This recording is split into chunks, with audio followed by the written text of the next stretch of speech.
Is Imam Mahdi alive right now? According to Twelver Shia belief, yes. They believe the 12th Imam entered occultation, Ghaybah, and remains hidden. So what exactly is Ghaybah? Let's explore. So inshallah today we talk about the Imam Mahdi. So first thing first, I believe that there is a continuity from Prophet peace be upon him, of the Imams. So this consistency, it is from Prophet to Ali, and then Ali to Hassan and Hussein, and then to the other Imams till the Imam Baqir. And then the next Imam, which is the Imam Muhammad bin Hasan al-Askari, this one is the 12th Imam, so this as he is hidden, he is alive and he is hidden, and he will return just like Isa alayhi salam. Okay, so since they claim that he is a Imam and he is hidden in occultation, but this occultation, this Ghaybah, it was not occurred once, it occurred twice. First time he also hid himself for 60-70 years, from 872 to 939 CE. So during this period he remained hidden. That was the period of Abbasid, the caliphate. So yeah, so this concept of occultation, and then there is a Ghaybubat Kubra, the major occultation, which is now happening, till the Antichrist, the Dajjal will appear. And so this concept of occultation, it is central pillar in their belief. And they believe that he is currently alive, but he is hidden from physical view.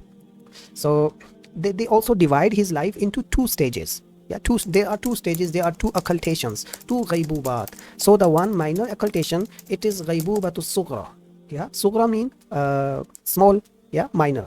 And there is major, occultation. They call it Ghaybuba al-Kubra.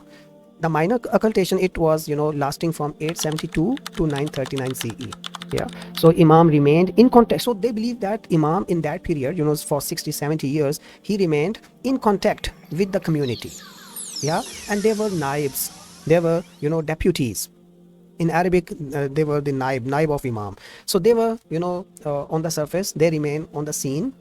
They were guiding the community, Shia communities more specifically, and those naib, they were in contact with this hidden Imam.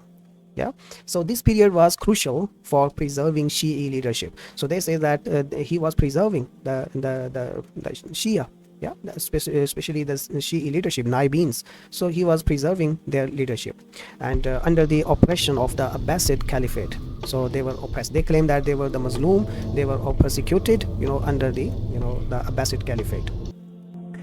And second thing is the second stage of this Imam is the major occultation, Ghaybuba al-Kubra. They says that it started from 939 CE. 939 CE. So it must be the 3rd century, fourth century actually, 4th century after Hijrah. So they say that the Imam has had no direct deputies.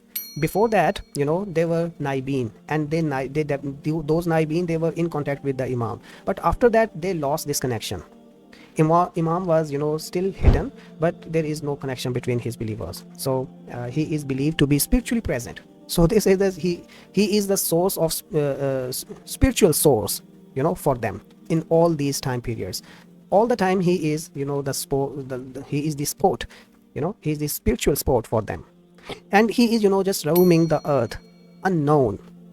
He is just roaming the earth, unknown, acting as a source of, spiritual inspiration for the believers. So that is their belief about the Imam.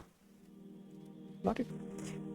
Next point is leadership in absence. So while he is absent, he is not on the, not in office. No, office means he is not the leader, the political leader. So who is his naib, who is the deputy of him, how the ummah will be, ummah's matters, their affairs, how they will be governed, they will be managed. So here the concepts of Fuqaha, here they have some Fuqahas and their legal, they have their special authorities also.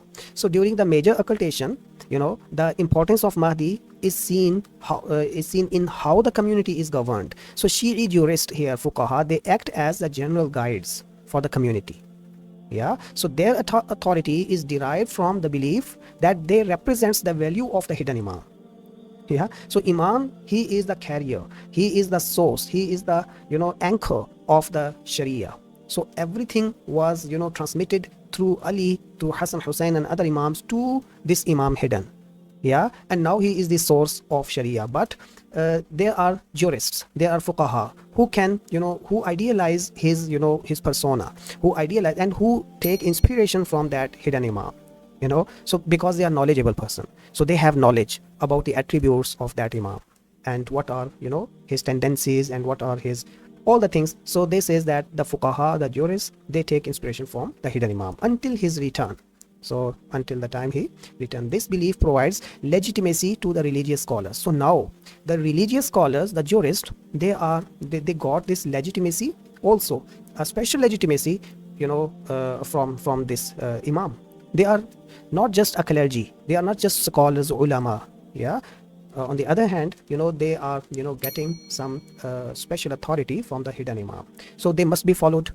So if they are legit scholars, so they must be followed. That is their view.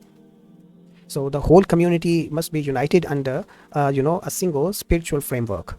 So they consider that this is a framework and this provides us unity, and whole ummah, they can be united under this. They can ignore their differences. Yeah, so that is the legitimacy of the leadership.